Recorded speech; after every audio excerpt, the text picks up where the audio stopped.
warahmatullahi wabarakatuh. Bertemu lagi dengan Umi Nini Gawat dalam Sirah Nabawiyah, pembacaan kisah Rasulullah yang pada hari ini bab ke-23. Semua muslimin, muslimat, mukminin, mukminat dimanapun berada, anak-anakku, cucu-cucuku, saudara-saudaraku dan sahabat-sahabatku semua selalu dalam lindungan Allah Subhanahu wa taala, sehat afiat, karena semua selalu menerapkan protokol kesehatan dari pemerintah. Apabila keluar rumah, pakai masker, jaga jarak, cuci tangan, olahraga, makan makanan yang bergizi dan vitamin. Untuk itu, mari kita mulai pembacaan Sirah Nabawiyah. Jangan lupa like, subscribe, komen, dan bagikan. Terima kasih. Allahumma sholli ala Sayyidina Muhammad wa ala ali Sayyidina Muhammad. Bab 23 ini mengisahkan tentang sifat-sifat baginda Muhammad, yaitu beliau adalah diangkat oleh Allah Subhanahu wa taala dalam pernikahannya dari pemuda yang tidak kaya, mendapatkan seorang istri yang kaya raya, sehingga Allah mengangkatnya menjadi laki-laki yang berkedudukan tinggi, terhormat dengan harta yang berkecukupan. Begitulah seluruh penduduk Mekah dengan pernikahan baginda Muhammad dan Ibu Khadijah memandang pernikahan ini adalah pernikahan yang sangat agung, terhormat, dan semua menyukai. Undangan yang hadir pun berharap agar pernikahan beliau mendapatkan keturunan yang kelak mengharumkan bangsa Quraisy. Para sesepuh dari kedua keluarga pun mendukung mendukung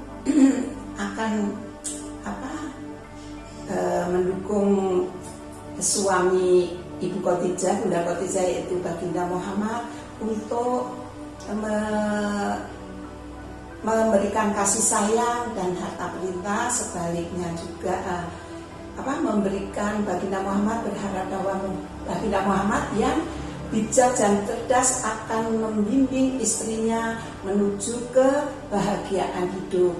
Juga Ibu Khadijah akan mendampingi suaminya, mendukung suaminya dengan kasih sayang dalam perjuangan. Kehidupan berlanjut dan keikutsertaan suami istri itu dalam pergaulan yang baik dengan masyarakat membuat orang semakin menghormati beliau berdua. Dan walau mendapat kehormatan demikian, beliau baginda Muhammad tetaplah menjadi seorang yang rendah hati. Itu adalah sifat yang menonjol dari baginda Muhammad.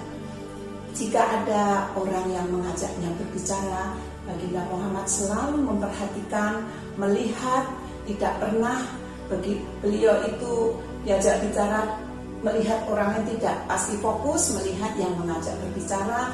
Bahkan beliau juga membalikkan badannya menghadap kepada yang mengajak bicara pun. Siapapun itu yang mengajak bicara, baginda Muhammad tidak pernah membedakan, selalu memperhatikan. Nah, itulah salah satu contoh untuk kita semua. Apabila kita sedang bicara dengan lawan bicara atau orang lain, kita harus fokus perhatian.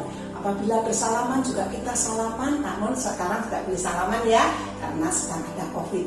Jadi kita tiru sifat baginda Rasulullah yang begitu perhatian kepada siapapun yang mengajak bicara.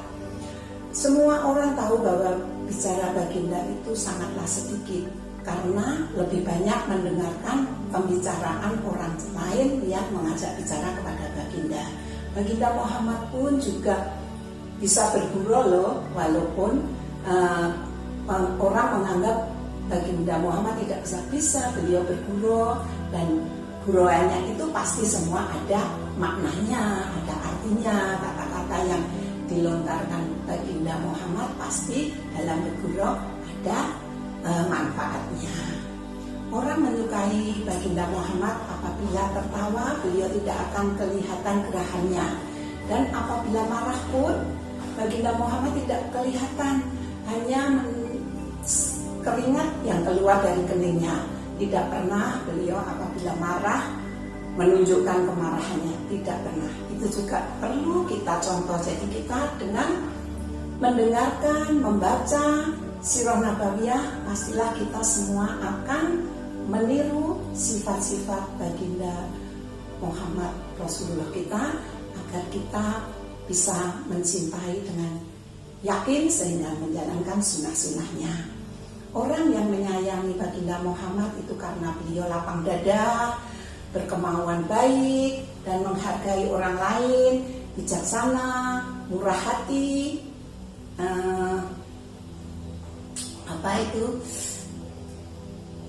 suka bergaul dengan siapa saja. Namun di balik itu semua, kelembutan beliau itu mempunyai tujuan yang pasti, berkemauan keras, tegas, dan tidak pernah ragu-ragu dalam tujuannya. Gitu. Jadi lembut, bijaksana, namun tegas. Itulah sifat-sifat demikian berpadu dalam dirinya sehingga menimbulkan rasa hormat yang dalam bagi orang-orang yang bergaul dengan baginda Muhammad.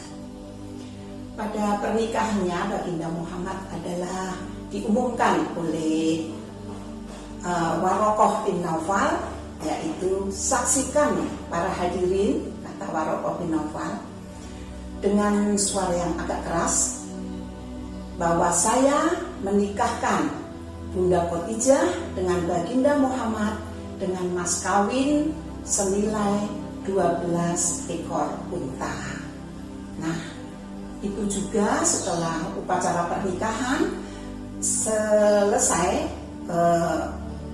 baginda Muhammad memerintahkan agar menyembelihkan 1 ekor kambing, diletakkan di depan rumah Bunda Khadijah untuk tujuannya dibagi-bagikan kepada semua fakir miskin yang menghadiri acara pernikahan itu. Jadi fakir miskin tadi yang menghadiri acara pernikahan juga mendapatkan hidangan makan dan membawa pulang beberapa kantong plastik daging kambing yang sudah disedekahkan oleh baginda Muhammad.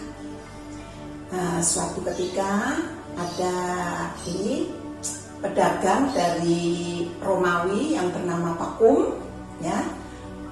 Baginda Muhammad itu bukanlah orang yang suka berpangku tangan. Beliau pergaulannya amat sangat luas dan di masyarakat manapun banyak yang mengenal karena sifat-sifat beliau yang begitu mudah bergaul, rendah hati, menghargai orang. Nah, di situ terjadilah sebuah peristiwa yang membuat nama baginda Muhammad itu menjadi semakin harum.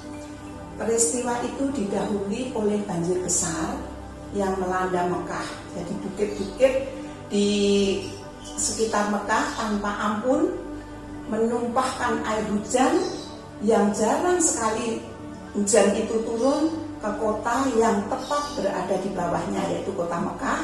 Banjir itu menyebabkan dinding Ka'bah yang memang sudah lapuk jadi retak dan terancam runtuh.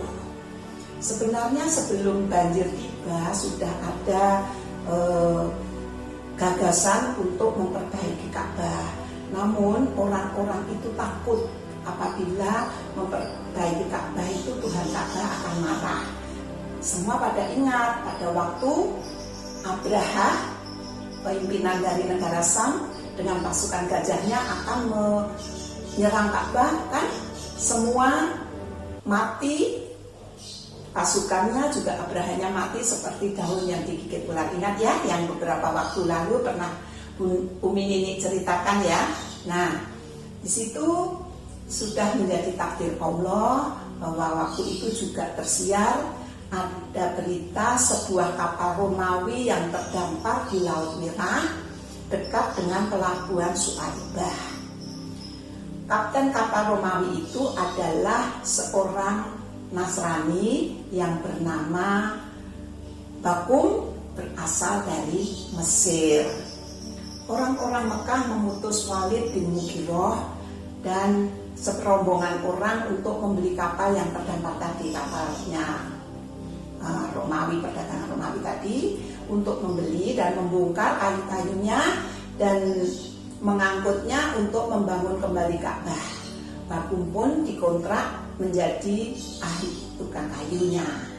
Pada mulanya tidak seorang pun yang berani membongkar dinding Ka'bah walaupun sedikit, karena takut dikutuk Tuhan. Mungkin mereka juga ya, tadi sudah saya ceritakan. Namun akhirnya Walid bin Mughirah memberanikan diri untuk merombak sudut bangunan yang bagian selatan. Setelah itu ia menunggu semalam, baru paginya dia tahu ternyata tidak ada kemarahan dari Tuhan Ka'bah, tidak ada kutukan juga. Jadi mereka pun mulai melakukan pembenahan Ka'bah. Untuk bab yang 23 sampai di sini dulu, kita bertemu lagi untuk bab yang ke-24. Semoga semua yang mendengarkan bisa menambah keimanan kita untuk mencintai baginda Rasulullah Nabi besar Muhammad SAW. Billahi taufiq wal hidayah. Wassalamualaikum warahmatullahi wabarakatuh.